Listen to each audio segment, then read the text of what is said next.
அரசு பேருந்தில் தடை செய்யப்பட்ட போதைப் பொருட்களை கடத்திய ஓட்டுநர், நடத்துனர் தப்பி சென்றனர்.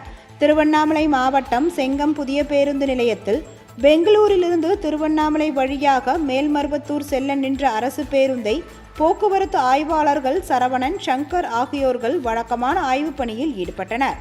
அப்பொழுது ஓட்டுநர் பின்புறம் பயணியர் இருக்கைக்கு கீழ் லக்கேஜ் கேரியர் மேல் பைகளில் தடை செய்யப்பட்ட ஹன்ஸ், குட்கா உள்ளிட்ட போதைப் பொருட்கள் இருப்பதைக் கண்டு அதிர்ச்சி அடைந்தனர். அது குறித்து விசாரணை செய்ய முயன்றபோது ஓட்டுநர் பன்னீர்செல்வம், நடத்துனர் சம்பத் ஆகியோர் பேருந்திலிருந்து தப்பி சென்றது தெரியவந்தது.